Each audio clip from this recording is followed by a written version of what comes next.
নমস্কার বন্ধুরা, আরুষি আর মায়ের মিনি কিচেন চ্যানেলে তোমাদের সবাইকে স্বাগত। তো আগের দিন তো দেখেছিলেই যে আমি চিতই পিঠার সাজ বানিয়েছিলাম একটা। তো সাজ তো শুধু বানালে হবে না, সাজের ঢাকনাও তো লাগবে। তো সেই কারণে আমি আবার মাটি নিয়ে বসে পড়লাম সাজটা ঢাকনা বানানোর জন্য। প্রথমে মাটি দিয়ে একটা ফিতে তৈরি করে নিলাম, মাটির ফিতেটাকে গোল করে জুড়ে নিয়ে ছাঁচের ভেতরের অংশের পুরো মাপটা নিয়ে নিলাম। এবার ওই যে রাউন্ডটা ওটাকে একটা সরার মধ্যে বসিয়ে এবার শুরু করলাম এরপরে প্রসেস। এই দেখো বন্ধুরা, আরুষি লাড্ডু বানিয়েছে আর আমি একটা বানিয়েছি বড় লাড্ডু। এবার ওই বড় লাড্ডুটাকে প্লাস্টিকের মধ্যে রেখে সমান করে বেলে ঠিক যে সাঁচের ভেতরের ফিতেটা যে বানিয়েছি তার ভেতরে যে মাপটা হবে সেই মাপে কেটে নেব। মাটির ফিতেটির ভেতরের অংশের যে পরিমাপ সেই মাপে ওই রুটি বেলে কেটে নিয়ে একটি সরা নিয়ে সরার উপরে রেখে ওই ফিতেটা জোড়া লাগিয়ে দিলাম।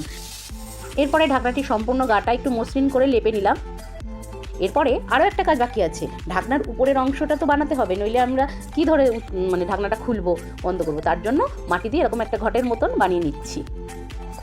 এরপর ওই যে ঢাকনাটা বানিয়েছি তার উপরে এই টোপরের মতন অংশটাকে বসিয়ে দেবো। বসিয়ে দিয়ে ভালোভাবে নরম মাটি দিয়ে লেপে দেবো, যাতে কোথাও না খোলা থাকে, পুরো মুখটা যাতে সমানভাবে বন্ধ হয়ে যায় সেইভাবেই আমরা ওটাকে লেপবো। ভালো করে লেপে তারপরে রোদে দিয়ে ভালো মতন শুকিয়ে নেব।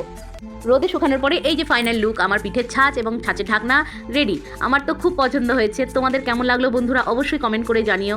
আর ভিডিওগুলো ভালো লাগলে পেজটা একটা ফলো করে রেখো। এবার তো আসল পালা এটাকে পোড়াতে গিয়েই আমার সমস্ত বানানো জিনিসগুলো ম্যাচাকার হয়ে যায়, ফেটে যাচ্ছে।